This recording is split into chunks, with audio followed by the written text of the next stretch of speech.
Hi, my name's Phil. I like to talk about politics. So Trump's efforts to throw banana skins into the path of Zohran Mamdani, the charismatic New York mayoral candidate who's going to the polls tomorrow, with a penchant for good public services, has been failing really quite badly. So badly that in desperation a week ago, it emerged that two of Trump's stooges in Congress were making moves to try to deport him. Why is Trump so deathly afraid of a city mayor that he would go to these lengths to stop him? But first, for daily news and politics, please click the subscribe button to stay notified. So on one side, you've got Donald Trump, the orange one. In June 2025, after Zohran Mamdani won the Democratic primary for Mayor of New York candidacy, Trump took to Truth Social, of course he did, called him a 100% communist lunatic. On the other hand, you've got Zohran Mamdani himself, a naturalised US citizen, elected official, the Democratic nominee for Mayor of America's largest city, and of course Donald Trump's hometown. He was born in Uganda, moved to South Africa, then settled in New York when he was 7. So he's been here most of his life. He became a citizen in 2018. Now, this isn't just a war of words. It's a potential collision between two versions of America. One is led by a president promising the largest domestic deportation operation in American history. The other is led by a socialist politician who wants to make his city the strongest sanctuary in the country. Trump is proper terrified of him, which suggests he thinks Mamdani can succeed. See, what happens when an unstoppable force meets an immovable object?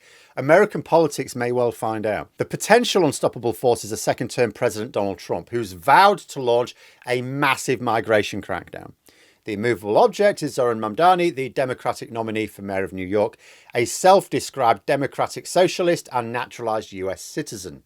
Him being non-white Muslim and wanting to let New Yorkers get easy access to affordable public transport is really enraging the orange one. But to understand the conflict, you have to understand why Mamdani is such a lightning rod. He's not a traditional politician. He's very young. He's 34 years old. Democratic socialist, a member of the DSA, the Democratic Socialists of America, and a former housing councillor who helped families in Queens fight eviction.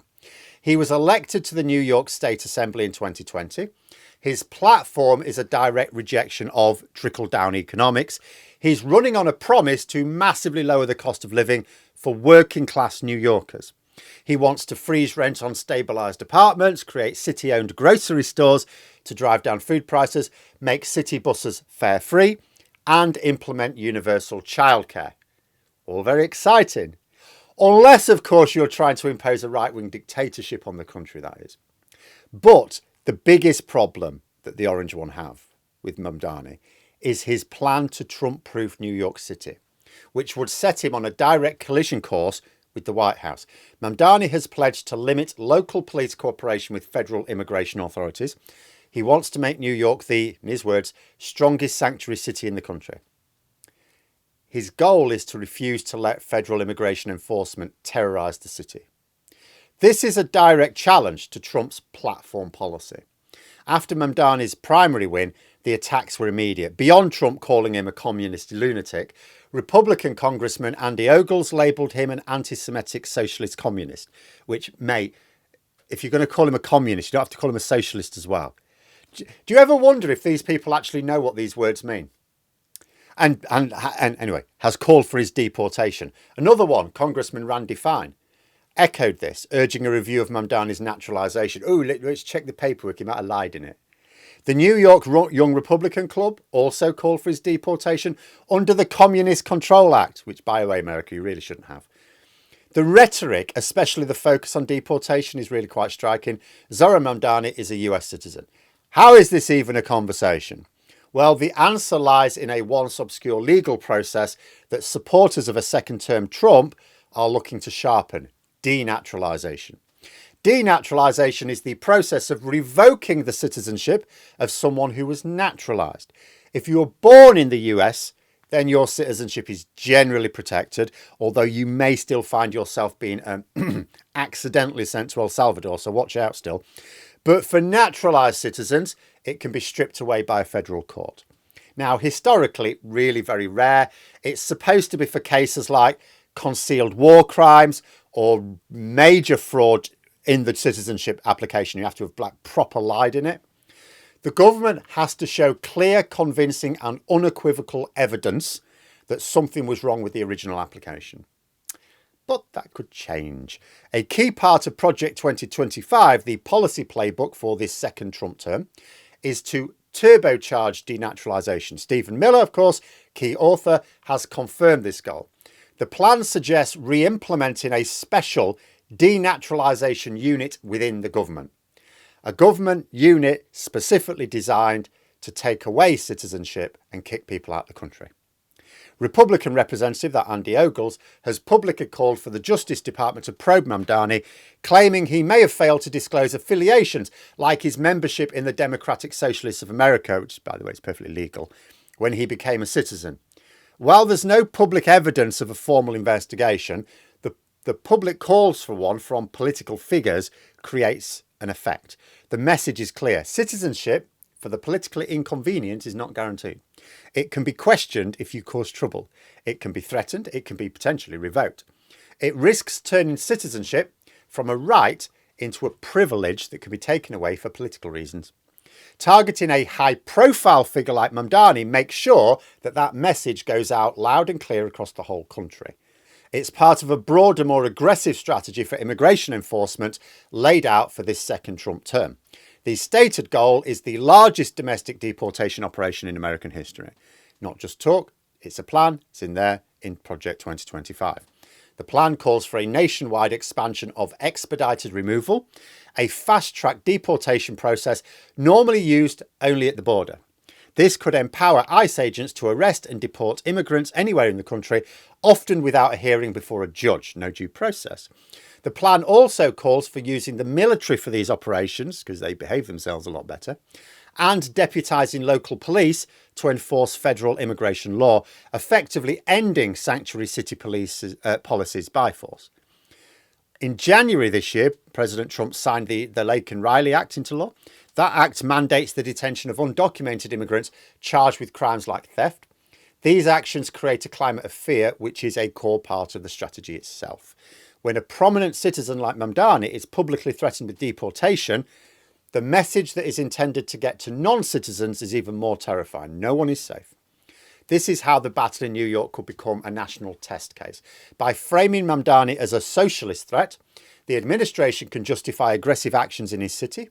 If they can successfully dismantle sanctuary policies in New York, a city with what will be a progressive leader, assuming the election goes right tomorrow, I think it will, and strong legal resources, then the thinking goes, they could do it anyway. The city becomes the test case, the laboratory for a national deportation machine. The election is tomorrow. Polls have shown Mamdani in the lead. The margin has narrowed quite a bit, but he's still well ahead as far as I can tell. The election has become a focal point for national anxieties. Some Republicans see Mamdani's potential victory as a chance to paint the entire Democratic Party as extremist, a gift for the 2026 midterms. For Mamdani, the attacks have become a rallying cry for his base. His campaign has mobilised a massive volunteer effort, aiming to break the get out the vote records. In a recent interview, he acknowledged the shock of the language being used, but framed the election as a choice between his affordability platform and his opponent's politics of fear. He's directly tapping into the cost of living issue, which Trump utilised only with the intention of making good on his promises. And I'll tell you something, if he does, before the midterms, that could be powerful throughout the rest of America. This sets the stage for a potential conflict between a major American city and the federal government. If Mamdani wins, his promise to create the strongest sanctuary city will put to the ultimate test a president who is determined to do the exact opposite. The fight, practically speaking, will likely be over data, like whether the city has to share DMV databases with ICE, something Project 2025 calls for. It'll be over funding, as the federal government could threaten to cut off grants, and it will be over jurisdiction, as federal agents may increase their presence and conduct raids without local cooperation, potentially in sensitive locations like schools and hospitals, as outlined in Project 2025. So what began as a campaign against a communist lunatic is now the potential blueprint for a constitutional crisis. The story of Donald Trump and Zohran Mamdani is more than just a political feud. It's a case study in how political rhetoric can be weaponized to justify extreme policy. We've seen how the what's supposed to be a rare tool of denaturalization is being primed as a political weapon. We've seen how a detailed, aggressive plan for mass deportation is ready to be implemented. We've seen how a single mayoral race has turned into the testing ground for this entire apparatus. The outcome in New York will send a signal to the rest of the country. It will determine whether a city can stand as a sanctuary against federal power, and it will reveal just how far a presidential administration might go to neutralise its political opponents.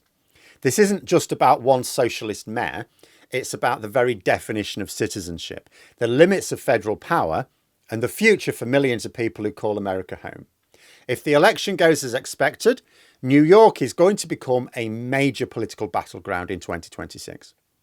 But let me know what you think in the comments below. For more content, you could subscribe to the channel or even join for access to streams and behind the scenes updates. Thanks for watching, and until next time, I'll see you later.